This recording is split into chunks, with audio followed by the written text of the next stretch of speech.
Assalamualaikum warahmatullahi wabarakatuh. Selamat bergabung kembali di mata kuliah Akuntansi Keuangan Menengah 1. Pada kesempatan kali ini, saya akan menjelaskan penyelesaian berkaitan dengan soal latihan yang sudah saya share di pertemuan sebelumnya. Baik, kita langsung ke soal yang pertama. Di soal yang pertama, ini disajikan di dalam soal informasi berkaitan dengan neraca saldo per 31 Desember 2018 dari PT Neo. Saldo-saldo untuk masing-masing akun disajikan dalam ribuan rupiah. Dari informasi neraca saldo yang disajikan, kita lihat instruksinya. Kita diminta untuk pertama menyiapkan laporan laba rugi untuk tahun yang berakhir 31 Desember 2018 menggunakan format single step, termasuk laba per lembar saham. Nah, untuk menghitung laba per lembar saham ini, diasumsikan bahwa PT Neo memiliki 100.000 lembar saham biasa. Yang kedua, kita diminta untuk menghitung berapa saldo akhir laba ditahan per 31 Desember 2018. Baik, untuk penyelesaian instruksi yang pertama, dari neraca saldo akhir PT Neo ini, kita harus melakukan identifikasi mana-mana saja akun yang masuk ke dalam format laporan laba rugi. Nah, kita perlu mengingat kembali bahwa laporan laba rugi itu menyajikan dua komponen, yaitu pendapatan dan biaya. Jadi kita harus mengidentifikasi dulu nih mana-mana akun yang masuk ke dalam komponen pendapatan dan juga komponen biaya atau beban ya. Oke, kita mulai dari akun yang pertama. Di sini ada accumulated other equity component atau akumulasi komponen ekuitas lainnya. Nah, ini masuk ke dalam komponen ekuitas, jadi tidak kita laporkan dalam laporan laba rugi. Additional paid in capital, tambahan modal disetor, masuk ke dalam komponen ekuitas. Available for sale investment, investasi tersedia untuk dijual, masuk ke dalam komponen aset. Bonds atau obligasi masuk ke dalam komponen liabilitas.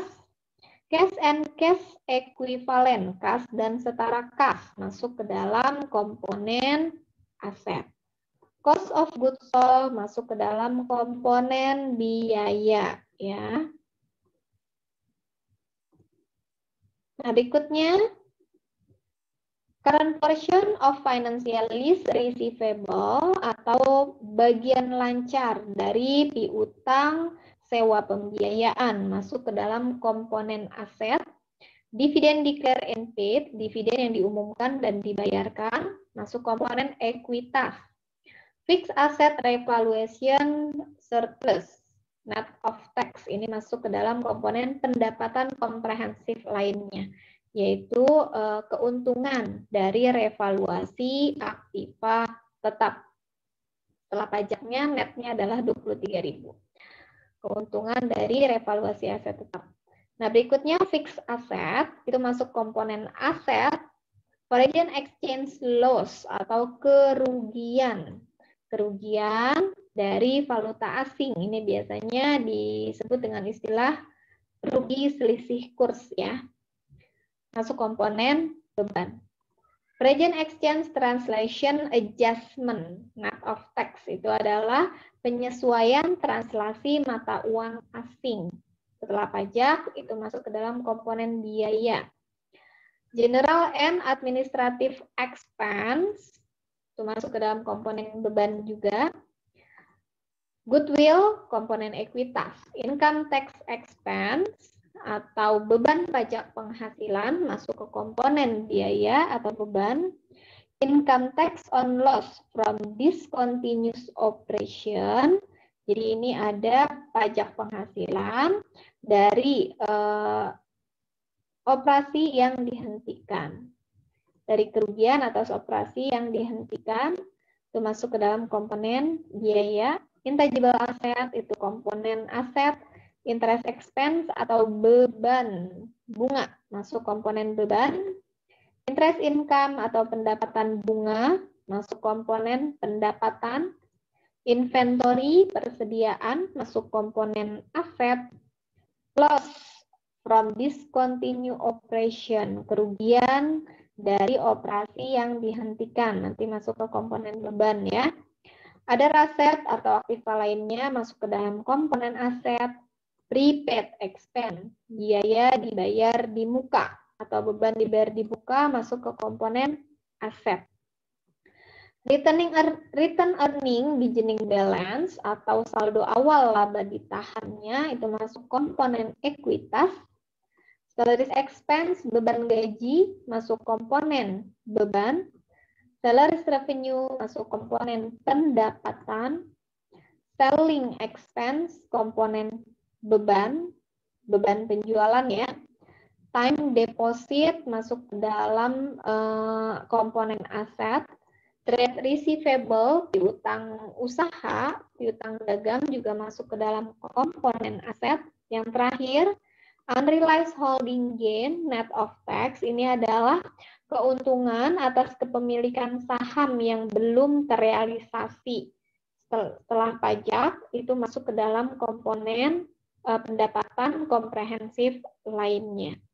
Nah, setelah kita mengidentifikasi mana saja akun yang akan dilaporkan di dalam laporan laba rugi, selanjutnya kita mulai menyusun laporan laba rugi sesuai dengan format yang ditentukan, yaitu menggunakan format single step. Kita mulai dengan membuat judul laporannya terlebih dahulu, yaitu PT Neo, Laporan Laba Rugi Komprehensif.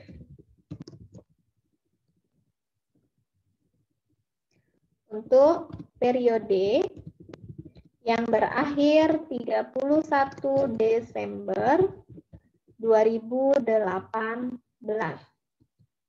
Kita tambahkan keterangan sesuai dengan informasi yang ada di dalam soal.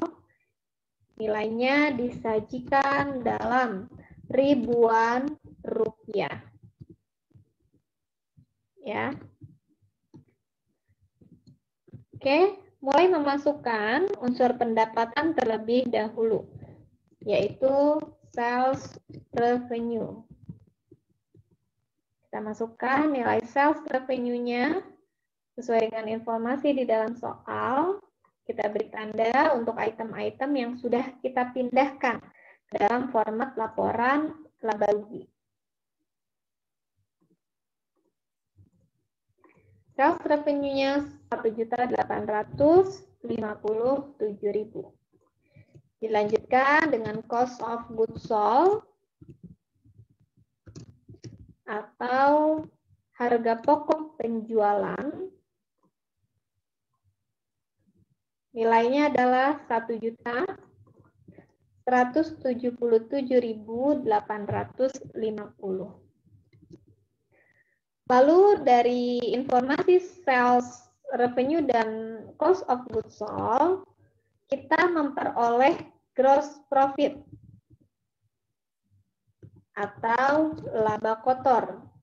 Laba kotor berasal dari sales revenue dikurangi dengan cost of goods sold, yaitu 679.150.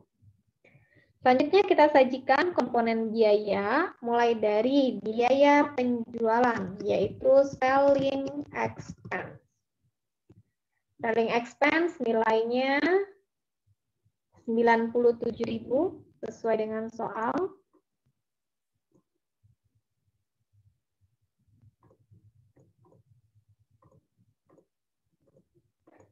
Dilanjutkan ada salaries expense, beban gaji. Ya. Kita masukkan salaries expense. Nilainya adalah 101.000. Dilanjutkan lagi dengan beban umum dan administratif, general and administrative expense, yaitu 127.000.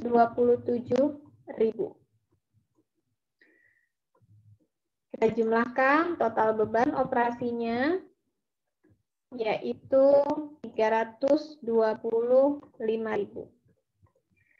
Kita lanjutkan dengan other income and expense. Mana saja komponen yang masuk ke dalam other income dan other expense. Yang pertama other income yaitu interest income. Kita masukkan di sini interest income. Nilainya adalah 6.700. Berikutnya kita masukkan interest expense-nya di dalam soal kita adalah ini. Foreign exchange loss atau rugi selisih kurs ya.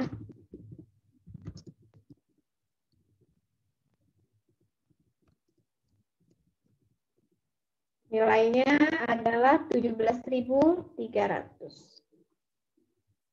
Kita cek lagi apakah ada yang masih masuk ke dalam pendapatan dan beban lainnya. Tidak ada ya. Oke. Kita total other income and expenses-nya. Selanjutnya, jika sudah, kita akan mencari berapa nilai income atau pendapatan yang berasal dari operasi atau income from operation. Pendapatan dari operasi kita peroleh dari gross profit dikurangi dengan operating expense, lalu ditambah dengan other income and expenses. Kita peroleh di sini income from operation-nya adalah 343.550.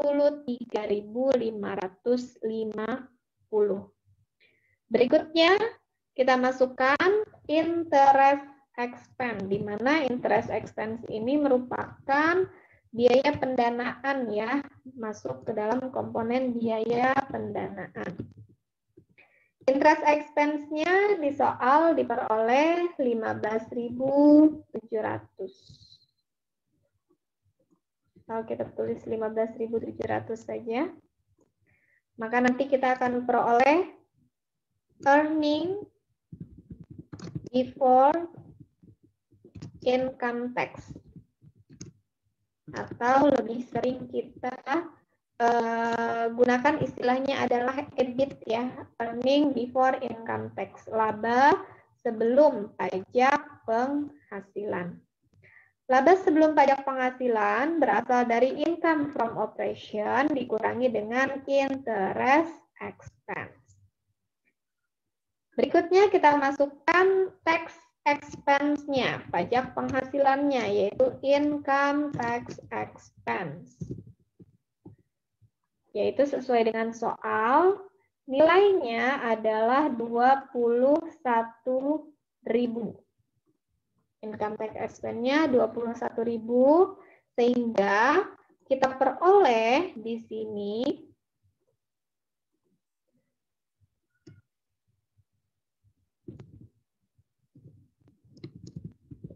net income-nya adalah sebesar 327.850.000, 327.850 dikurangi dengan 21.000 atau income tax expense-nya. Sehingga kita peroleh di sini nilainya adalah 306.850. Nah, karena di sini ada operasi yang dihentikan, istilahnya mungkin kita ganti income from continue operation. Jadi pendapatan yang berasal dari operasi yang akan dilanjutkan, ya. Berikutnya kita sajikan di sini berkaitan dengan informasi discontinue operation.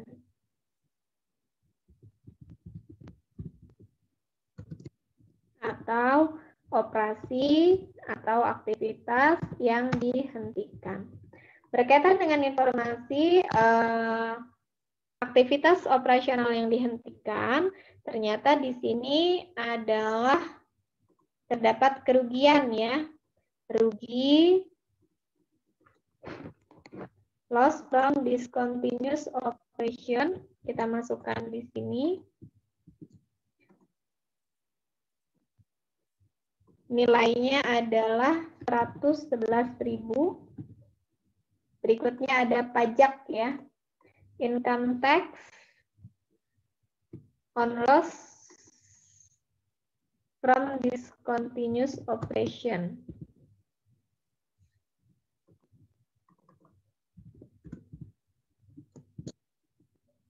Nilainya adalah 18.000.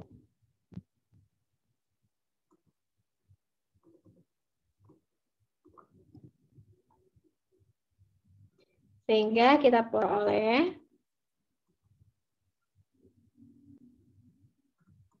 dari operasional yang dihentikan, totalnya adalah 93.000.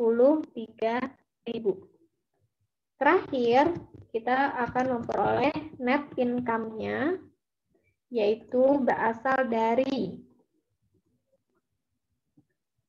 income from continue operation, jadi pendapatan dari operasional yang akan berlanjut di periode sebelumnya, ditambah dengan pendapatan atau rugi dari operasional yang dihentikan. Sehingga di sini kita bisa memperoleh net income-nya adalah 213.850. Selanjutnya kita sajikan, masih ada 3 item yang belum kita masukkan ke dalam laporan laba rugi kita, yaitu berkaitan dengan other comprehensive income atau pendapatan komprehensif lainnya. Other comprehensive income terdiri dari 3 akun di dalam soal kita. Yang pertama adalah laba atau keuntungan dari revaluasi aset tetap. Keuntungan dari revaluasi aset tetap nilainya adalah 23.000. Berikutnya ada kerugian dari penyesuaian translasi mata uang asing. Nilainya adalah 87.700 minus 87.700. Terakhir adalah keuntungan atas kepemilikan yang belum direalisasi setelah pajak, yaitu nilai keuntungannya 45.000. Nah, berikutnya kita totalkan, comprehensive income-nya adalah sebesar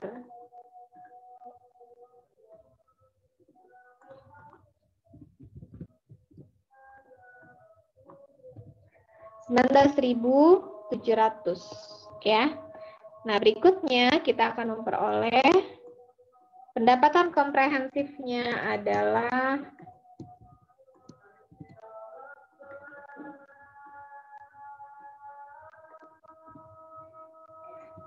net income ditambah dengan other comprehensive income. Sehingga pendapatan komprehensif untuk periode yang berakhir 31 Desember 2018 yaitu sebesar 194.150.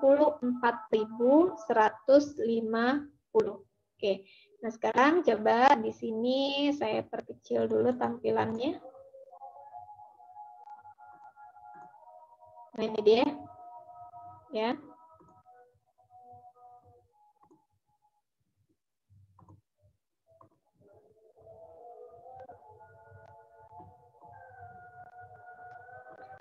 Nah, berikutnya di instruksi yang kedua, kita diminta untuk menghitung, termasuk di dalamnya adalah laba per lembar saham, ya, atau earning per share. Di mana earning per share ini kita peroleh dari net income, ya, net income from continue net income dibagi dengan jumlah lembar saham. Dibagi dengan jumlah lembar saham. Biasa. Ya. Nah, kita peroleh net income-nya adalah 213.850 dibagi tadi jumlah lembar saham biasanya adalah 100.000. Sehingga earning per share-nya kita peroleh sebesar 2,14 per lembar saham biasa. Oke. Nah, terakhir di poin kedua, kita diminta untuk menghitung berapa saldo laba ditahan per 31 Desember. Saldo laba ditahan akhir per 31 Desember 2018. Nah, untuk mengetahui saldo laba ditahan per 31 Desember 2018, pertama kita akan sajikan berapa saldo return earning beginning. Saldo awalnya ya. Beginning balance. Beginning balance-nya kita lihat di soal. Return earning beginning balance-nya adalah 107.000.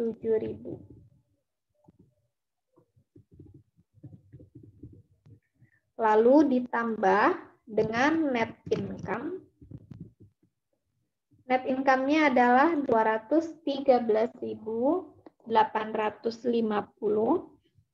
Lalu dikurangi dengan dividen. Dividen declare and paid. Jadi dividen yang diumumkan dan dibayar kepada pemegang saham mengurangi laba ditahan. Nilainya adalah 18.000. Oke. Sehingga kita bisa memperoleh di sini laba ditahan akhir periodenya adalah sebesar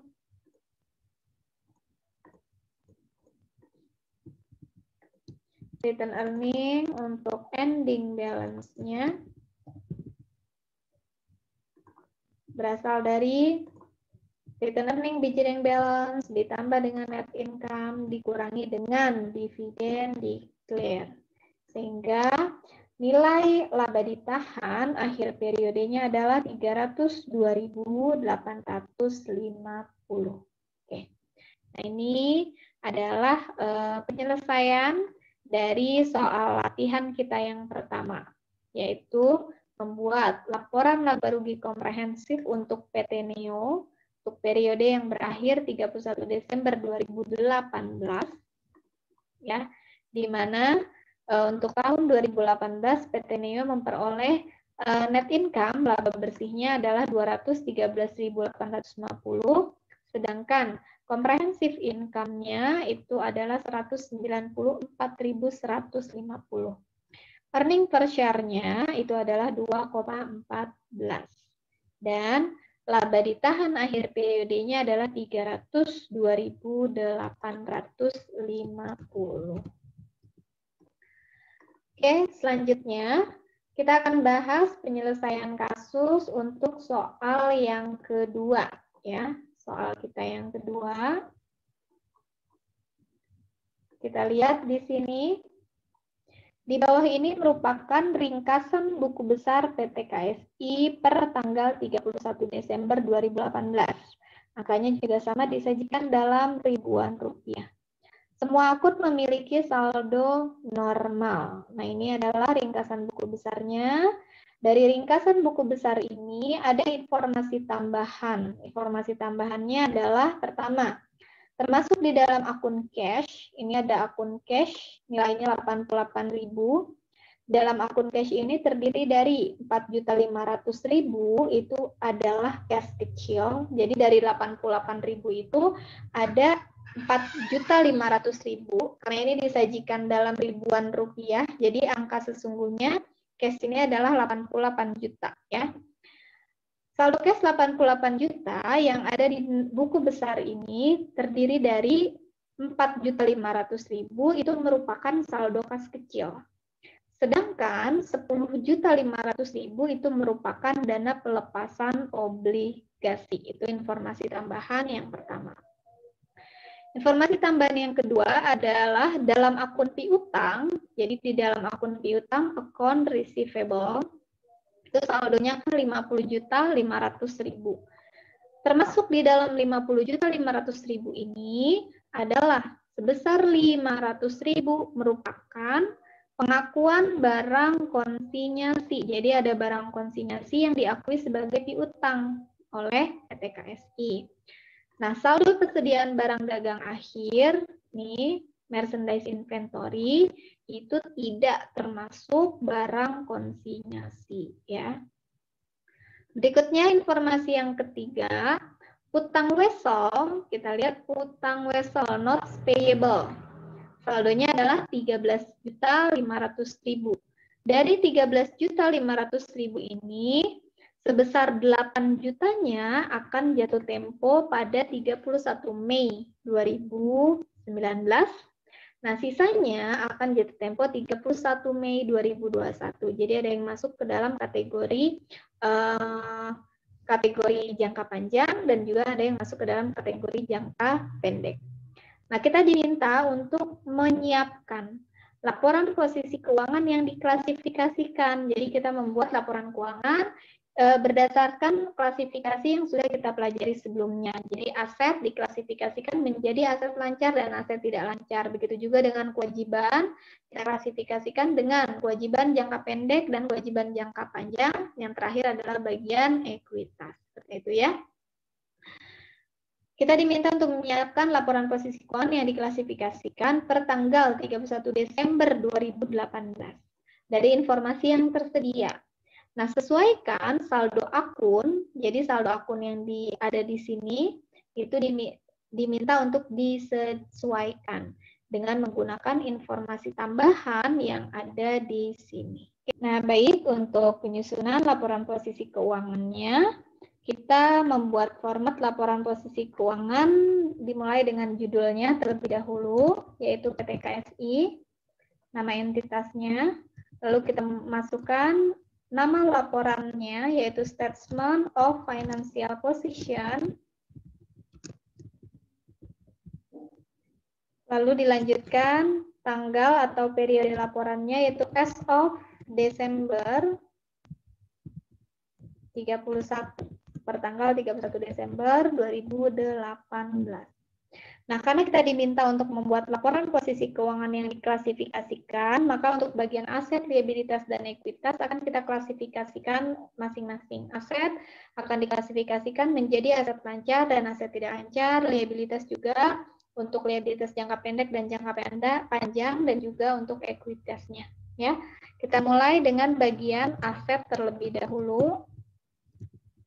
Terdiri dari aset lancar atau current asset.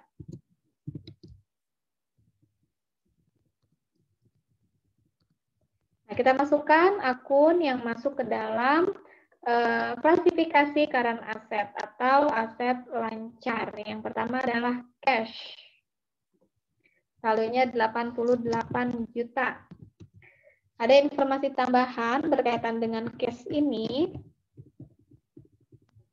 Kita lihat di soal, termasuk di dalam akun cash sebesar 4.500.000 adalah kas kecil.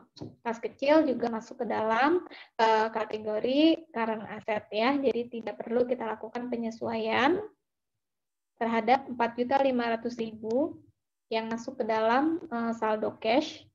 Nah, berikutnya adalah 10.500.000 merupakan dana pelepasan obligasi. Nah, dana pelepasan obligasi ini tidak akan kita klasifikasikan sebagai aset lancar, tapi akan kita klasifikasikan menjadi aset tidak lancar atau non-current liability, non-current asset ya. Jadi untuk dana cash yang masuk ke dalam current asset sebesar 88 juta, kita kurangi dengan 10.500.000 yang merupakan dana pelepasan obligasi.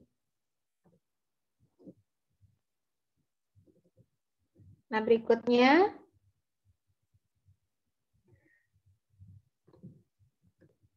akun yang masuk ke dalam current asset berikutnya adalah accounts receivable atau piutang dagang. Saldonya adalah 50.500.000. Ada informasi tambahan. Dalam akun piutang, sebesar 500.000-nya itu merupakan pengakuan barang konsinyasi. Saldo persediaan barang dagangan akhir tidak termasuk barang konsinyasi. Jadi artinya 500.000 yang masuk ke piutang ini akan kita pindahkan ke dalam persediaan konsinyasi. Karena untuk konsinyasi tersebut masuknya ke persediaan barang ya. Berarti saldo account receivable sebesar 50.500.000 kita kurangi dengan 500.000 yang merupakan barang konsinyasi. Berikutnya yang masuk ke dalam current asset adalah persediaan atau merchandise inventory. Saldonya di buku besar adalah 6 juta. Kita tambahkan dengan 500.000 yang berasal dari barang konsinyasi. Nah, berikutnya yang masuk ke dalam kategori current asset itu adalah biaya dibayar di muka ya. Biaya dibayar di muka di sini ada prepaid insurance yang saldonya adalah 3 juta.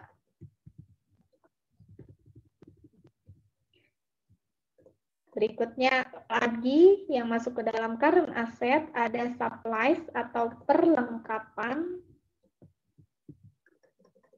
Nilainya adalah 17 juta. Dan yang terakhir ada trading security. Sekuritas yang diperdagangkan. Nilainya adalah 4.500.000. Kita cek, tidak ada lagi yang masuk ke dalam kategori aset lancar. Sehingga kita jumlahkan, total aset lancar itu adalah 158.500.000. Berikutnya kita sajikan lagi yang masuk ke dalam klasifikasi non-current asset. Apa saja yang masuk ke dalam non-current asset? Yang pertama adalah long-term investment. Long-term investment di sini, di dalam soal kita, ada yang pertama adalah dana pelepasan obligasi atau bond sinking fund. Dana pelepasan obligasi yaitu 10.500.000. Dari mana angkanya? Dari informasi tambahan yang ada di poin 1 yang semula masuk ke dalam cash. Selain bond sinking fund, ada juga available for sale investment atau investasi tersedia untuk dijual, yaitu 15 juta.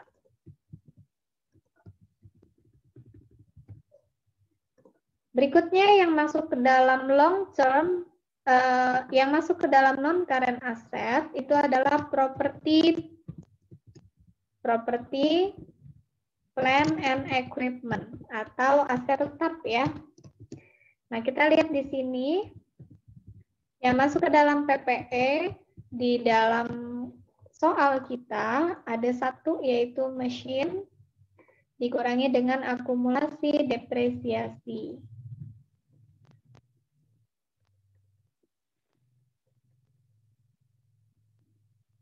Mesin dikurangi dengan akumulasi depresiasi mesin. Nilainya mesin adalah 83 juta. Akumulasi depresiasi mesin nilainya adalah 28 juta. Sehingga bisa kita jumlahkan total non-current assetnya adalah sebesar sebesar 80.500.000. Total non-current asset. Sedangkan total current asset-nya adalah 158.500.000. Oke. Nah, berikutnya kita akan jumlahkan total current asset dan total non-current asset itulah total aset yang dimiliki oleh PT KSI sebesar 158.500.000 ditambah 80.500.000 yaitu 239 juta.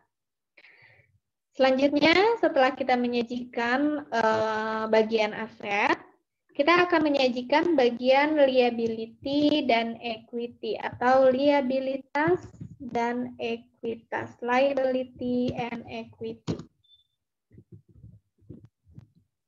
Untuk liability, kita akan klasifikasikan dulu menjadi short term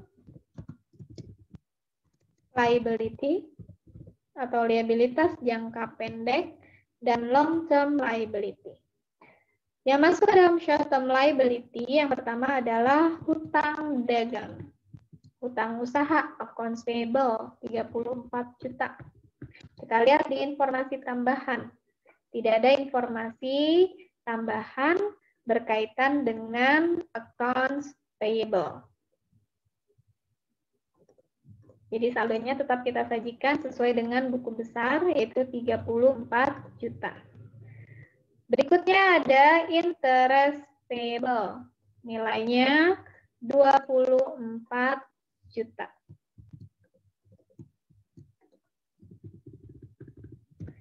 Nah, berikutnya di sini ada notes payable.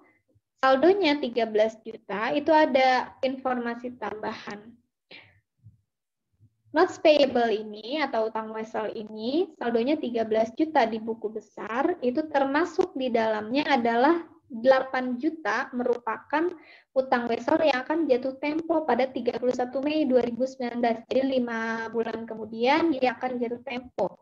Sehingga 8 juta ini masuk ke dalam utang wesel jangka pendek ya. Sedangkan sisanya akan jatuh tempo pada 31 Mei 2021, jadi melebihi 12 bulan. Maka nanti sisanya sebesar 5 juta itu akan masuk ke long term liability. Kita sajikan notes payable sebesar 8 juta di bagian short term liability.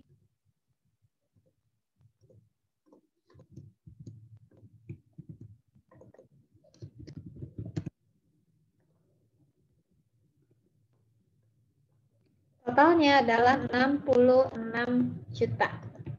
Sedangkan untuk long term liability, account-nya 1, yaitu tadi notes payable sebesar sisanya, yaitu 5 juta.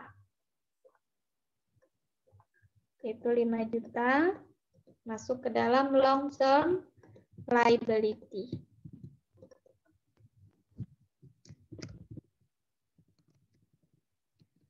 Sehingga dari sini kita bisa menghitung bahwa total liability, total liabilitas perusahaan PT KSI itu adalah sebesar 66 juta ditambah 5 juta, yaitu 71 juta. Baru kita sajikan bagian yang ketiga, yaitu equity, bagian ekuitas. Bagian ekuitas di dalam soal kita ada 2, yaitu share capital ordinary atau modal saham biasa, saldonya 139 juta, dan return earning atau laba ditahan, saldonya adalah 29 juta.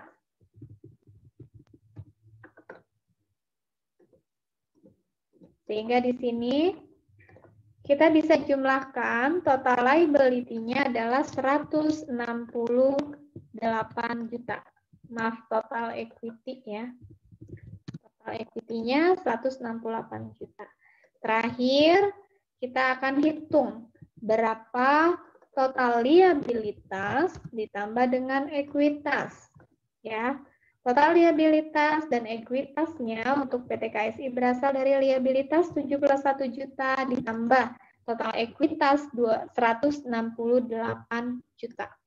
Ya, ketika kita menyusun laporan posisi keuangan, pastikan bahwa saldo aset itu harus sama dengan saldo liabilitas dan ekuitas. Nah, kita lihat ya. Total aset harus sama dengan total liabilitas dan ekuitas.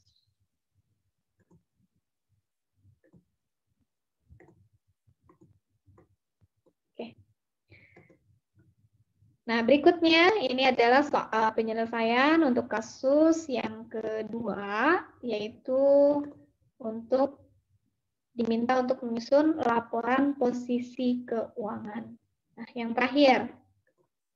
Yang terakhir, ABC Institute memiliki laporan posisi keuangan yang ditunjukkan seperti di bawah ini pada tanggal 31 Desember 2018.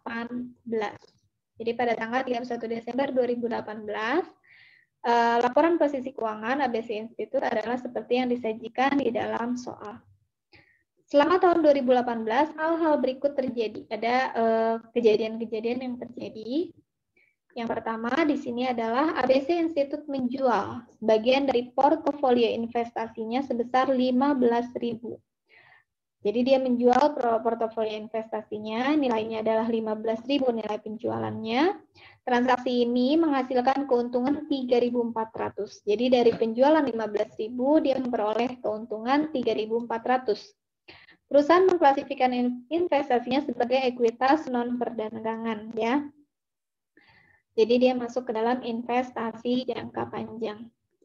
Nah, berikutnya sebidang tanah dibeli seharga 18.000.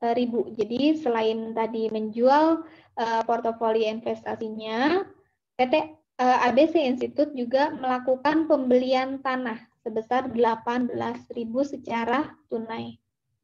Hutang jangka panjang yang dibayarkan dalam jumlah 16.000 telah jatuh tempo dengan membayar tunai. Jadi ada pembayaran hutang jangka panjang sebesar 16.000. Berikutnya ada tambahan saham biasa. Tambah saham biasa diterbitkan dengan nilai nominal sebesar 20.000. Dividen dibagikan kepada pemegang saham sebesar 8.200. Laba atau profit bersih untuk tahun 2018 adalah 32.000 dan beban depresiasi sebesar $11.000. Pada tanggal 31 Desember, uang tunai yang dimiliki oleh perusahaan adalah 32.000 ya. Nah ini 32.000. Maaf, cashnya semula 20.000, tapi pada 31 Desember 2018 itu menghasilkan nilai 32.000. Piutang usaha adalah 41.000. Nah kita lihat piutang usaha semula berapa? 21.200. Sedangkan saldo akhirnya 41.600. Dan hutang tetap sebesar 30.000. Nah, ini hutang semula 30.000 di akhir periode 31 Desember 2018, saldonya juga sama, masih 30.000. Oke. Nah, sekarang kalau kita lihat di sini, untuk menyusun laporan posisi keuangan, kemarin ada 3 hal yang harus kita sediakan. Jadi ada yang perlu disediakan. Yang pertama adalah neraca komparatif. Neraca komparatif itu dibutuhkan untuk kita mengetahui perubahan-perubahan berkaitan dengan aktivitas operasi, investasi, dan pendanaan yang berkaitan dengan kas. Yang kedua, kita memerlukan laporan laba rugi. Yang ketiga adalah transaksi-transaksi lainnya yang terpilih, artinya yang berkaitan dengan transaksi kas bank. Nah, di dalam soal kita tidak ada neraca komparatifnya, hanya menyajikan informasi tentang neraca atau laporan posisi keuangan per 31 Desember 2018. Tapi ada informasi tambahan berupa transaksi-transaksi atau kejadian-kejadian yang terjadi di dalam perusahaan. Sehingga kita bisa menggunakan informasi ini sebagai dasar kita melakukan penyusunan laporan arus kas. Sebagai contoh, di laporan posisi keuangan, terdapat saldo cash sebesar 20.000, tapi pada akhir periodenya uang tunainya adalah 32.000. Artinya, laporan posisi keuangan yang disajikan di sini adalah belum termasuk informasi-informasi yang disajikan di dalam soal. Nah, sekarang kita mulai menyusun laporan arus kasnya, karena kita diminta untuk menyiapkan laporan arus kas untuk tahun 2018. Seperti biasa, kita mulai membuat laporannya dengan cara membuat judul laporan terlebih dahulu. ABC Institute. Statement of Cash Flow. Nama laporannya. Statement of Cash Flow. Laporan arus kas. Untuk periode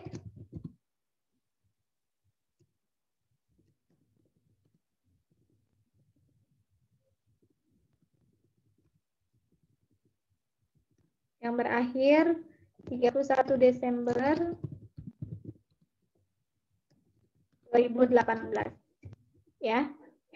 Nah, untuk laporan arus kas, penyusunan dengan metode tidak langsung ini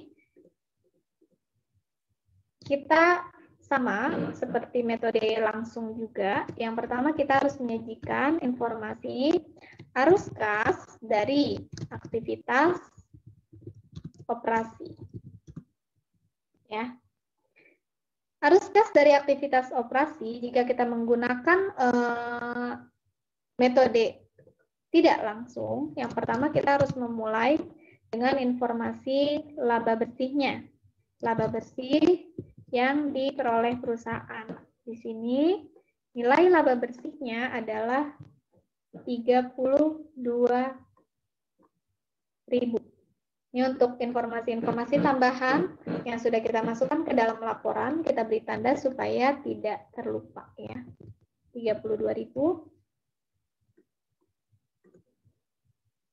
Nah, berikutnya ketika kita menyajikan laporan posisi keuangan menggunakan metode tidak langsung, maka laba bersih ini untuk mencari arus kas dari aktivitas operasi harus kita sesuaikan dengan aktivitas-aktivitas atau kejadian-kejadian yang terjadi di perusahaan yang berkaitan dengan pertama adalah transaksi non-cash. Transaksi non-cash di sini adalah transaksi yang diakui sebagai beban di dalam perusahaan, tapi sebenarnya tidak ada pengeluaran kas.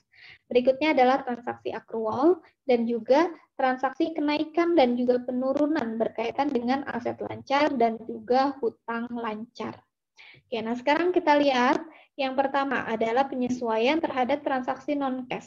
Transaksi non-cash di sini salah satunya adalah depresiasi. Nah, kalau untuk mengingatkan bahwa untuk penyesuaian-penyesuaian apa saja yang harus ditambahkan atau dikurangkan dari arus kas dari aktivitas operasi terhadap laba bersih ini, maka kita mengingatkan kembali. Kita bisa melihat di slide PPT yang sudah saya share di pertemuan ke-7 ya, di penjelasan berkaitan dengan teori arus kas. Jadi untuk laba operasi ketika mencari arus kas dari aktivitas operasi menggunakan metode tidak langsung, nah laba operasi ini harus dilakukan penyesuaian yang terdiri dari item-item ini. Jadi artinya laba operasi ditambah dengan item-item yang ada di sini dan dikurangi dengan item-item yang ada di sini ya, untuk mengingatkan saja. Oke, nah kembali lagi ke slide. Laba bersih yang pertama kita akan sesuaikan dengan non-cash, transaksi non-cash yaitu depresiasi. Nah, di sini beban depresiasinya adalah sebesar 11.000. Berarti kita tambahkan keterangan misalnya penyesuaian untuk rekonsiliasi arus kas dari aktivitas operasi.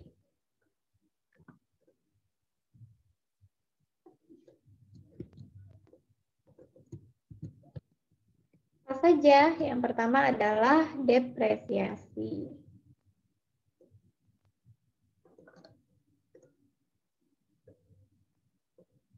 Yang pertama adalah beban depresiasi, di mana beban depresiasi ini akan menyesuaikan menambah laba bersih yang ada di dalam laporan arus kas, yaitu sebesar 11.000. Berikutnya, apalagi transaksi non-cash di sini? Tidak ada ya. Kenaikan dan penurunan aset lancar dan hutang lancar. Nah, sekarang kita lihat lagi informasi yang berkaitan dengan apakah ada perubahan berkaitan dengan aset lancar dan juga hutang lancar. Nah, ini ya. Pada 31 Desember, uang tunai sebesar 32.000. Nah, itu karena kas, berarti kita abaikan. Piutang usaha adalah 41.600 ya. Nah, saldo akhir piutang usaha adalah 41.600. Nah, sedangkan saldo awalnya piutang usaha adalah 21.200. Berarti di sini ada kenaikan. Kenaikan account receivable sebesar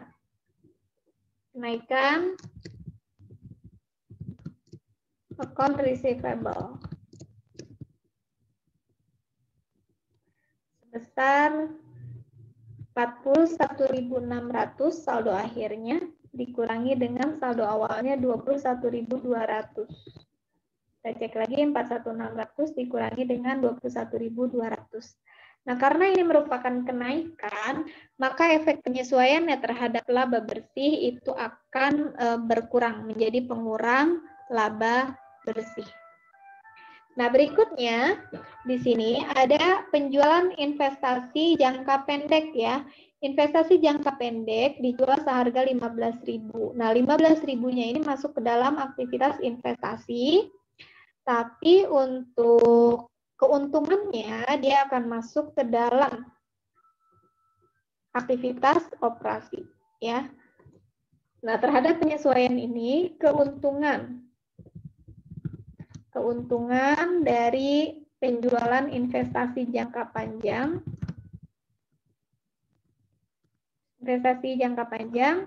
keuntungannya akan mengurangi laba bersih di arus kas dari aktivitas operasi. Sedangkan untuk portofolio yang masuk ekuitas non perdagangan, dia masuk ke investasi jangka panjang, berarti ini nanti masuk ke aktivitas investasi. Hutang jangka panjang juga investasi pendanaan. Untuk hutang jangka panjang ke aktivitas pendanaan, tambahan saham biasa ke pendanaan, dividen pendanaan, ya. Oke, sehingga tidak ada lagi transaksi yang masuk ke dalam penyesuaian berkaitan dengan arus kas dari aktivitas operasi. Sehingga kita masukkan di sini kas bersih dari aktivitas operasi nilainya adalah sebesar 12.000 minus 12.800. Nah, berikutnya kita akan sajikan arus kas dari aktivitas investasi, di mana arus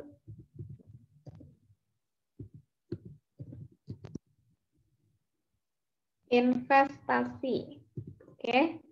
Nah, arus kas dari aktivitas investasi biasanya kita melihatnya dari perubahan-perubahan yang terjadi pada aset jangka panjang. Ya, kita lihat informasinya. Yang pertama ada menjual sebagian portofolio investasi sebesar 15.000. Berarti ini adalah penjualan investasi saham,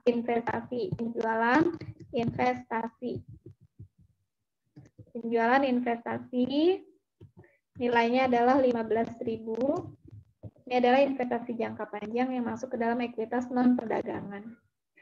Nah, berikutnya adalah ada pembelian sebidang tanah, ya, pembelian sebidang tanah sebesar 18.000.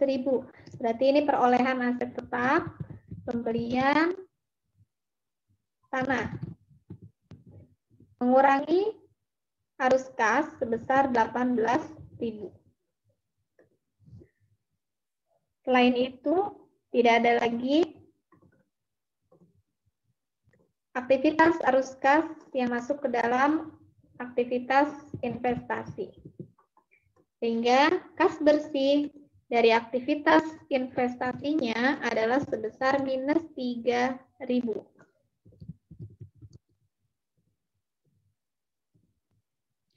Nah, yang terakhir, kita akan melaporkan arus kas dari aktivitas pendanaan, di mana untuk mengisi aktivitas pendanaan ini kita melihatnya dari perubahan-perubahan yang terjadi di akun bagian hutang jangka panjang dan juga ekuitas. Nah, sekarang kita lihat hutang jangka panjang yang dibayarkan dalam jumlah 16.000 telah jatuh tempo dengan membayar tunai. Nah, artinya ada hutang jangka panjang long term notes payable itu dibayar sebesar 16.000. Jadi ini pembayaran hutang jangka panjang. Pembayaran hutang jangka panjang nilainya adalah 16.000. Efeknya adalah mengurangi arus kas. Arus kas keluar. Tambahan saham biasa yang diterbitkan. Jadi ini adalah penerbitan saham. Penerbitan saham masuk ke dalam arus kas dari aktivitas pendanaan, masuk ke dalam arus masuk. Nilainya adalah 20.000. Nah, berikutnya ada pembayaran dividen kepada pemegang saham. Pembayaran dividen merupakan arus keluar dari aktivitas pendanaan, nilainya adalah 8.200. Oke, nah sekarang semua informasi sudah kita sajikan. Nah, tinggal kita jumlahkan berapa kas besi dari aktivitas pendanaan.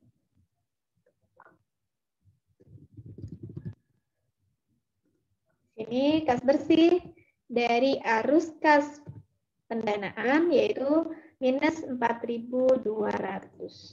Sehingga di sini kita bisa sajikan arus kas untuk periode berjalan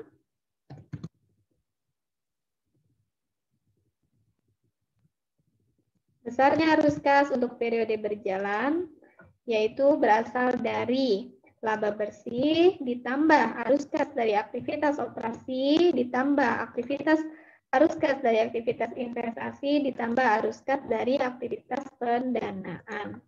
Sehingga arus kas bersih untuk periode berjalannya adalah sebesar 12.000.